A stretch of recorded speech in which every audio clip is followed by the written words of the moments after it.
5월은 가정의 달입니다. 저는 오늘 본문의 말씀, 우리 민성군이 읽은 본문의 말씀을 통하여 영접과 그리고 거기에 따른 하나님이 주시는 상에 대하여서 말씀을 나누고자 하는데, 무엇보다도 그 말씀의 시작을 여러분들이 가지고 계신 주보에 나타나 있는 컬럼을 읽음으로 시작하기를 원합니다. 주보를 펼치시면 제가 기록한 컬럼이 있습니다. 지난 2주간 우리와 함께 머물던 최예지 자매님은 생후 5개월이 되었을 때 미국으로 입양되었고, 지금은 성인이 되어 국제 NGO 단체에서 훌륭한 일을 행하고 있는 리더십이 되었습니다. 저는 비록 성씨는 다르지만 고향의 나라에 어떠한 가족도 없는 이 자매님에게 저의 가족인 삼촌이 되어주기로 했습니다. 그는 자신을 입양시킨 미국 어머니와 한국의 삼촌의 집을 방문하고자 나왔습니다. 그리고 2주 후에 미국으로 출국하기 전날 저녁 함께 집에서 식사를 하기 위해 모였고, 저는 그에게 식사 기도를 하라고 했습니다. 예지 자매는 식사 기도를 하면서 느닷없이 얼마나 서럽게 통곡을 하든지 함께 기도하던 모든 사람들이 마음이 가슴이 아팠습니다. 하지만 그는 울음을 멈추고 호흡을 가다듬고 남은 기도의 내용에 가족이 생긴 것에 대해 하나님께 깊이 감사해 하면서 기도를 마쳤습니다. 그리고 다음날 그가 출국하여 공항에 갔을 때 제게 건네준 편지가 있었는데, 편지를 보니 그는 한국말로 썼겠지만 제가 보니 어렵게 한자 한자 그 한국말을 그려낸 듯 싶습니다. 하지만 그 그려진 편지에는 가족이 생긴 것으로 인해 너무 기뻐하는 마음이 담겨져 있었습니다. 사랑하는 성도 여러분, 가족은 정말 이렇게 중요한 것입니다. 이 자매님, 예지 자매님이 써서 저에게 건네준 그 편지를 제가 사진을 찍어서 이 주보 앞에 올렸습니다. 이 주보에 나온 사진을 제가 읽어보겠습니다. 친애하는 삼촌이여, 고맙다는 말을 전할 수 없습니다. 당신은 여기 한국에서 우리의 시간을 보냈어요. 이렇게 많은 사람들을 만나게 해주셔서 감사합니다. 당신은 나에게 가족을 줬어요. 걱정하지 마세요. 꼭 다시 방문하겠습니다. 이 선물은 피드 코리아에게 주세요. 나는 당신과 당신의 가족을 위해 기도할 것입니다. 당신에게 많은 축복과 신의 은총이 있기를 빚. 당신을 다시 볼 때까지요. 당신 조카요.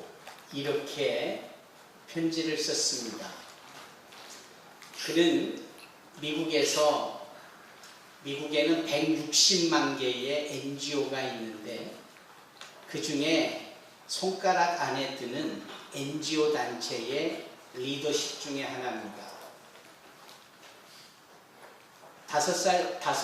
5개월 된 아이가 입양되어져 그렇게 33세 나이로 미국에서 크다 하는 NGO 단체의 리더십이 됐다라는 것은 대단히 성공적인 이야기일 수 있지만, 그가 보내온 이 편지의 내용을 보면 그 성공이라는 이야기 이면에 얼마나 서럽고 힘들고 외로웠었을까 하는 그 아픔이 절절히 배어져 있습니다. 분명히 본인은 영어로 이 글을 썼을 것이고 구글 번역기로 번역을 돌려 거기에 번역되어진 글이 맞는지 틀리는지도 모르는 채 그글을 한자 한자 썼다라기보다 그렸을 겁니다. 그리고 이걸 저에게 전달해 준 겁니다. 여러분, 저는 이 자매의 가정에 대한, 가족에 대한 그 절절함이 지금도 느껴집니다. 여러분, 우리가 5월을 맞이하여 가정의 달, 어린이날, 어버이날, 청년의 날, 스승의 날 등 여러 가지로 의미 있게 날을 정하여 축복을 해주고 잔치를 베풀지만, 과연 우리는 이 자매의 이 절절한 가정에 대한, 가족에 대한 그리움, 이 부분하고는 너무나 다른 모습을 지니고 있는 것은 아닌가요? 이런 점에 있어서 이 편지 한 장은 그냥 해프닝으로 받아들이기에는 너무 큰 교훈이 되고, 또 우리가 가정이 있고 가족이 있다는 사실에 얼마나 감사해야 하는지 이유가 됩니다. 다만 여러분, 이 가족을 이루는 것 중에 핵심은 자녀들이 봤을 때는 부모일 수 있겠고, 부모 입장에서 보면 자녀일 수 있을 겁니다. 오늘은 가정의 달의 첫 주일을 맞이하며 모든 교회가 대부분 어린이 주일로 선포하고, 이처럼 어린이들을, 우리의 자녀들을 축하하고 축복하는 시간을 보냅니다. 하지만 31가지의 아이스크림을 사주고 서울랜드에 한번 데려가주고 모든 아이들이 공통적으로 좋아하는 짜장면 한 그릇 사주는 것으로 그렇게 하루를 뚝딱 해치우고 우리의 어린이들을 그렇게 대하면 그건 아무것도 아닐 겁니다. 그러면 어떻게 해야 할까요? 예수님께서는 어린아이를 대단히 소중히 여기셨습니다. 어린아이를 천국으로 비유하시기도 하셨고, 심지어는 이 어린아이를 영접하는 자들은 나를 영접하는 것이고, 더 나아가 나를 보내신 하나님 아버지를 영접하는 것이라고 마가복음 18장에 친히 말씀하시기도 했습니다. 어린이들의 존재, 그들의 가치가 하나님과 같은, 예수님과 같은 그런 존재입니다. 우리 부모들이 내 배 아파서 낳고 내가 키워냈으니 내 자식이라고 그렇게 쉽게 뚝딱 치부해버리고 내 마음대로, 내 멋대로, 내 목적대로 내가 이루지 못한 계획을 대신 이어야 하는 부담감을 주며 내 아이를 내 멋대로 휘둘러서는 절대 안 되는 이유가 거기에 있는 겁니다. 여러분, 어린아이를 잘 영접할 수 있는 저와 여러분이 되기를 바랍니다. 영접이라는 것은 도대체 무엇일까요? 준비하여 기쁨으로 맞이하고 섬겨주는 것, 이게 영접 아닙니까? 국어사전에 보면 그렇게 나와 있습니다. 우리 연약한 어린아이들의 눈높이에서 저들의 관점과 저네들의 입장을 고려하며 아이들의 수준에 맞추어 저들을 보호하는 것을 부모된 자로서 마땅히 행해야 될 영접이라고 말할 수 있을 겁니다. 더 나아가 마치 모세의 어머니 요게벳이 그랬듯이 그 아이의 삶 속에, 오늘 조금 아까 우리가 찬양한 내용을 보면 너는 축복의 씨앗, 그 씨앗이 가지고 있는 생명의 가능성, 생명의 잠재력을 볼 수 있는 신앙의 해안을 부모들이 지녀야 합니다. 그리고 내 자녀를 통하여 일하실 하나님의 계획을 우리가 보는 것이고, 그 일이 이루어지도록 부모로서 자녀를 돕고 하나님의 역사가 흘러져 오도록 축복의 통로가 상도가 되어지는 이것이 바로 모세의 어머니 요게벳이 그가 아들을 모세를 낳고 그 아이의 준수함을 보았다라는 이 말씀의 의미이기도 합니다. 여러분들, 우리 모두는 과연 우리에게 주신 자녀들을 통하여 하나님의 계획을 보고 계십니까? 그리고 우리 자녀가 우리의 생각과 상상을 훨씬 넘는 가치 있는 생명의 잠재력과 가능성을 지니고 있다는 것을 충분히 인정하십니까? 그렇다면 그 어린 아이에 대한 제대로 된 섬김과 양육과 보호함이 있어야 될 줄로 믿습니다. 그것이 주님이 말씀하시는 영접입니다. 부디 저와 여러분들이 어린아이에 대한 아주 특별한 관심을 갖고 우리 교회가 온가족 예배를 드리며 어린이를 따로 구별하지 않고 좀 어려울 수 있는 설교, 그것은 어른들이나 어렵지 어린이들은 안 어렵습니다. 아십니까? 제가 이 책을 읽을 수 있을까? 천만에요. 어른들은 어렵다라고 하는 책을 읽으면 바로 수면에 들어가지만 어린이들은 곧잘 읽어냅니다. 그 어린이들이 어려운 용어를 접하고 책을 읽고 들으면서 신앙이 자라고 인격이 자라고 인내심을 배우고 정해진 룰 안에서 사는 방법을 배워가는 거예요. 학교에서는 획일적인 교육 프로그램만 아이들에게 요구할 뿐이지만 그들에게 감춰져 있는 하나님이 주신 이 잠재력과 가능성을 발견해내지 못하지요. 하지만 교회에서, 특별히 가정에서 우리 자녀들에게 주신 그 축복의 씨앗의 잠재력과 가능성을 우리가 발견하고 그것을 발아하여 싹트고 꽃 피우고 자라 열매 맺도록 도와줄 수 있어야 합니다. 부디 2019년 가정의 달 그 첫 주일 어린이날을 맞이하여 이제부터는 그리하겠노라 하는 저와 여러분들의 결단이 이 자리에서 모여지기를 원합니다. 그리고 함께 온가족 예배를 드리는 우리 예꼬부 아이들, 예아부 아이들, 또 예원부 학생들, 청년들에 이르기까지 본신의 힘을 다하여 섬기며 저들을 돕는 우리 장년부들, 은빛 선교회원들이 되기를 바랍니다. 오늘 본문의 말씀을 살펴보십시다.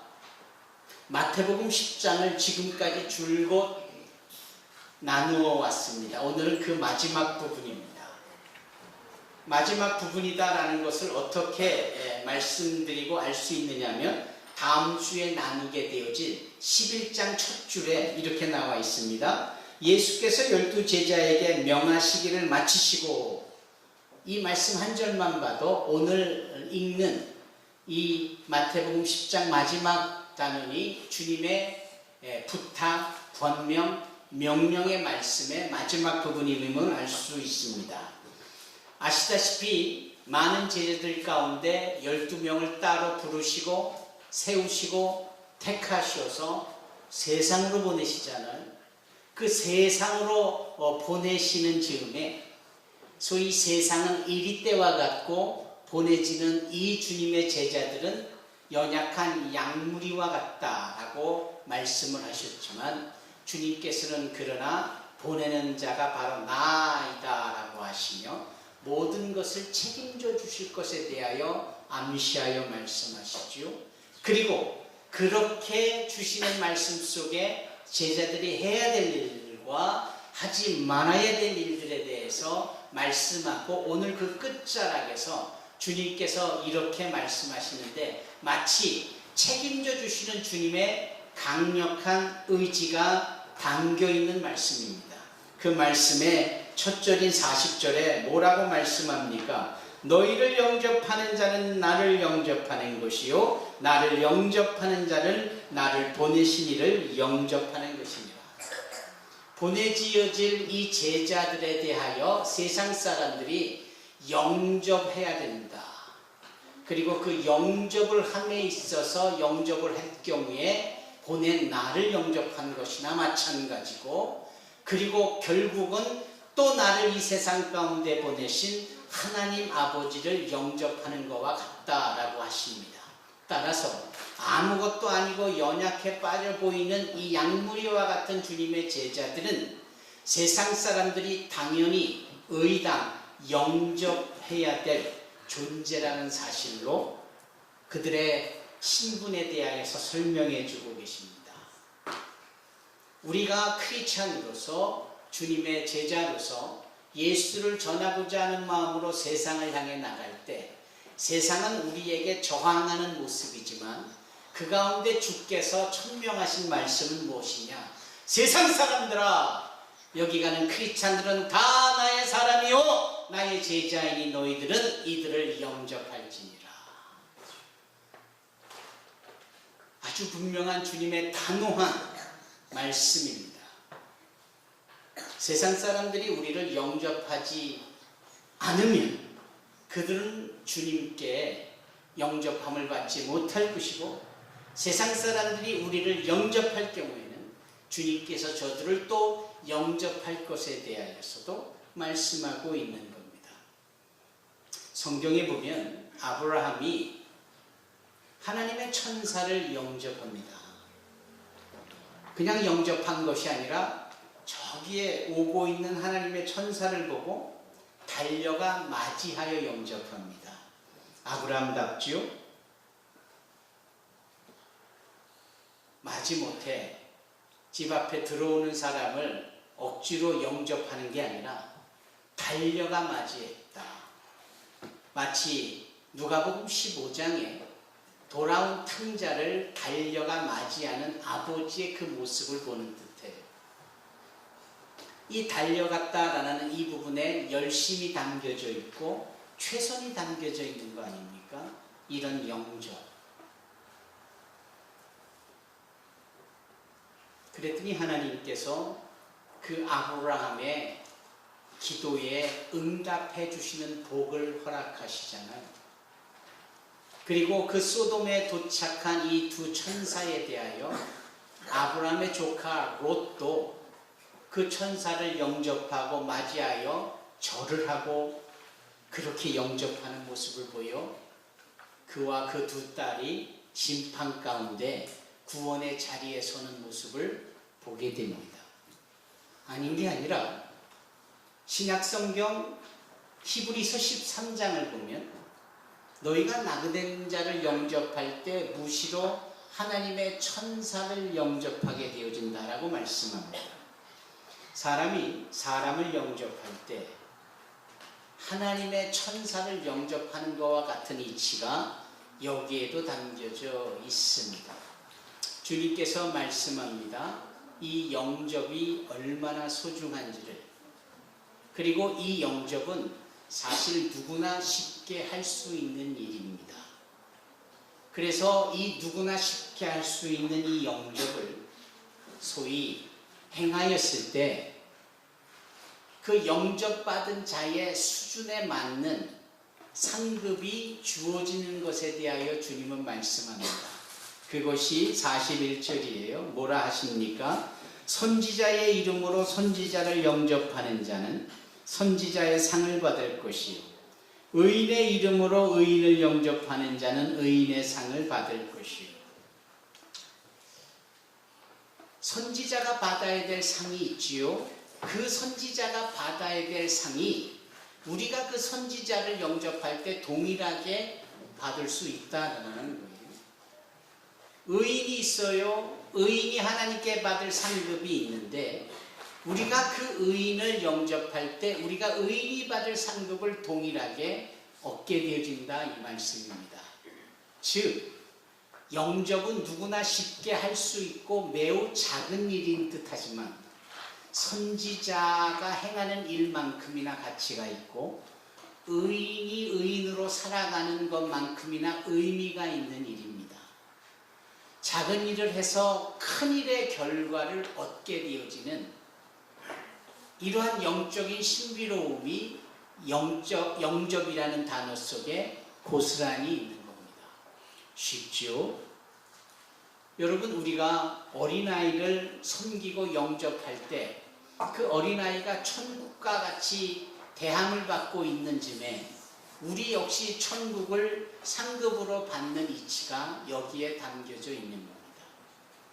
그런 점에서 볼 때 우리는 이 가정의 달에 즈음하여 영접이라는 단어를 세상 귀하게 여기고 가장 가까운 가족들을 영접하고 가장 쉽게 여겨지는 우리 어린 자녀들을 영접할 수 있는 자들이 되기를 바랍니다. 그래서 주님께 받는 큰 상급을 모두가 다 누리시기를 주님의 이름으로 축원합니다. 42절에 보니까 주님이 첨언을 하세요. 한 말씀을 더 합니다. 왜 우리 학생들이 학교에서 조회를 하는데 교장 선생님이 말씀을 하시잖아요. 그래서 한 번 더 강조하면, 마지막으로 한 번 더 말씀드리면, 잊은 게 있어서 미안하지만 한 가지를 더 한다면, 뭐 이러면서 30분, 40분을 가잖아요. 그 마지막이 정말 중요하니까 미안해도 할 말씀을 하셔야 되는 교장 선생님의 마음으로 주님께서 지금 영접에 대하여 중요성을 강조하시고 그 영접하는 자에게는 반드시 하나님께서 상을 주실 것인데 그거에 대해서 한 번 더 강조하시는 게 42절이에요. 뭐라고 말씀하시죠? 또 누구든지 제자의 이름으로 이 작은 자 중 하나에게 냉수 한 그릇이라도 주는 자는 내가 진실로 너희에게 이르노니 그 사람이 결단코 상을 잃지 아니하리라 라고 예수님이 말씀을 하십니다. 여기 제자들이 있는데 제자가 꼭 보기에 약물이같이 연약해 보였다라고 했잖아요. 그 연약해 보이는 이들이 어린아이 같기도 하고, 그래서 주님은 저들을 소자라고, 작은 자라고 부르는 겁니다. 그래서 가뜩이나 연약한 12명 중에 더 작은 자, 뭐 이렇게 강조하는 모습일 수도 있겠죠. 한편으로는 이 내용은 모두를 다 포함하는 겁니다. 병든 자, 나그네 된 자, 누구에게 소외된 자, 아무도 관심을 주지 않는 자, 가난한 자, 뭐 이런 사람들을 한마디로 다 표현할 때 소자라고 말하는 거예요. 그런데 주님은 말씀하시기를 이 소자에게 영접, 좀 더 구체적으로 말하면 냉수 한 그릇을 대접하는 자에게는 내가 반드시 상을 주겠다, 이렇게 말씀합니다. 이번 10월 달에 이스라엘을 가게 될 분들은 여기서 말하는 냉수라는 의미가 우리가 생각하는 냉장고에 그 항상 재어있는 찬물 정도의 의미가 아니라 여기서 말하는 냉수는 생명이라는 의미를 새삼 깨달을 겁니다. 한번 생각해 보시죠. 예수님이 계신 이 유대 광야 땅은 말 그대로 척박한 곳이고 가장 귀한 것이 하나 있는데 물이 귀해요. 물이 정말 귀해요. 그래서 물은 생명과 같은 곳이에요. 그런데도 이 물이 그냥 물이 아니라 막 저 깊은 우물에서 길어오른 아주 차가운 시원한 냉수는 최고의 물이죠. 이보다 더 좋을 수는 없는 겁니다. 이걸 내가 벌컥벌컥 마신다. 얼마나 신나는 일입니까? 그런데 이 신날 만한 이 냉수를 벌컥벌컥 마시는 이것을 자기 자신이 아닌 작아 보이는 자, 어린아이와 같은 자, 아무것도 아닌 자들에게 그 냉수를 대접한다. 이것은 최고의 것을 대접하는 거예요. 우리가 어린아이를 영접할 때 대충 짜장면 한 그릇으로 뚝 떼어놓고 그런 어린이날이 아니라 이 어린아이 365일 저들이 어린이일 때 누릴 수 있는 모든 것을 진심으로 섬겨주고 축복해주고 양육해주고 보호해주고 그들의 눈높이에서 저들의 걸음을 도와주는 이것이 바로 냉수 한 그릇과 같은 것입니다. 그럴 때 주님께서 말씀합니다. 반드시 상을 주겠노라. 이것을 조금 더 강조하려면, 반드시보다 더 강조하려면 부정에 부정을 하게 되지요. 그래서 주님은 말씀합니다. 그 사람이 결탄코 상을 잃지 아니하리라. 결탄코 부정에 부정을 하니 강한 긍정이 되므로 저들이 반드시 상을 얻게 될 것이다. 저들은 누구냐? 어린아이를 영접하는 자, 소자를 접대하는 자, 연약한 자들을 마음에 품고 도와주는 자. 사랑하는 성도 여러분, 저와 여러분들이 그리 되어지기를 바랍니다. 사도 바울이 그가 여러 편지를 썼지요. 정말 그가 잊지 못하는 한 사건이 있어요. 그 사건을 펼쳐놓은 한 교회가 있었는데 그 교회가 바로 갈라디아 교회입니다. 왜 그런고 하니 이 갈라디아 교회를 방문하여 사도 바울이 예수를 전하고 복음을 전할 때 그의 몰골이 말이 아니었어요. 겨우 사지를 벗어난 듯한, 한눈에 봐도 가난에 쪄들고 자기 몸 하나 건사하지 못하는 그런 사람이 사도 바울이었어요. 그런 사도 바울이 와서 예수를 전하는데, 그러면 대부분의 사람들이 아이고 너나 잘하세요. 아이고 몰골이 그게 뭐예요? 대부분 이런 마음을 품거나 이런 얘기를 하거나 이런 대접을 할 거 아니겠어요? 그런데 갈라디아 교인들은 그러지 아니했다라는 거예요. 사도 바울은 그걸 잊지 못하겠어요. 그래서 정말 어려웠던 나를 그렇게 받아주지 않고 귀하게 받아준 당신들이야말로 하나님의 천사를 대접하고 영접한 모습이었다라고 고백을 해요. 그 고백하는 장면이 갈라디아서 4장에 있습니다. 갈라디아서 4장 13절부터 제가 읽어보도록 하겠습니다. 갈라디아서 4장 13절. 내가 처음에 육체의 약함으로 말미암아 너희에게 복음을 전하는 것을 너희가 아는 바라. 14절. 너희를 시험하는 것이 내 육체에 있으되 이것을 너희가 업신여기지도 아니하며 버리지도 아니하고 도리어 나를 하나님의 천사와 같이 그리스도 예수와 같이 영접하였더라.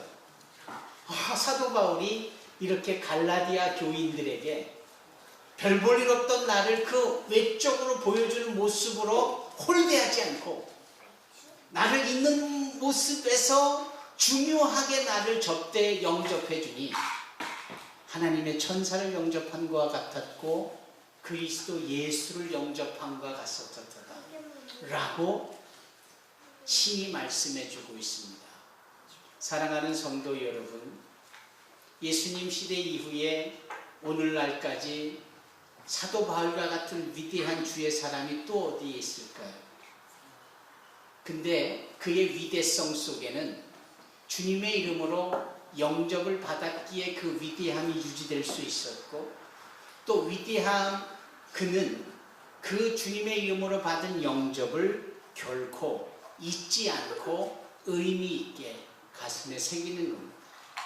오늘 우리 어린이들은 어린이 주일에 맞이하여 말씀을 통하여 부모님들과 주변의 어르신들이 여러분들을 잘 영접하고 섬겨줄 것에 대하여 여러분들이 아울러 들었습니다.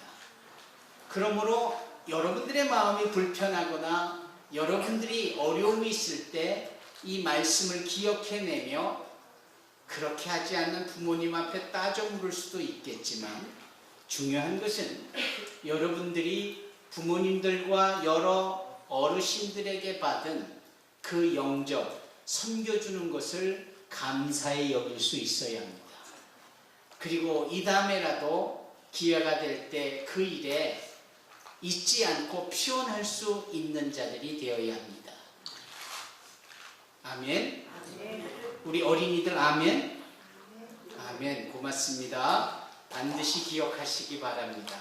사도 바울 아저씨처럼 기억할 수 있는 저와 여러분이 되기를 바랍니다.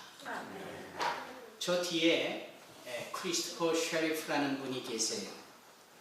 아주 큰 부자시고 또 훌륭한 선교사시고 또 어떻게 하면 사람들을 더 많이 도울 수 있을까 늘 연구하고 발명을 하고 그렇게 사람을 유익하게 하는 일에 힘쓰는 분이세요. 지나가자 사고를 당해 다리를 다친 분을 보면 생면부지인 그 사람에게 기도해줘도 되겠냐고 하고 그냥 앉아서 기도해주고 그냥 사람을 스쳐 지나가지 않고 축복하고 예수를 전하는 분이세요. 제가 저분을 약 4년 전에 라오스에서 만났습니다.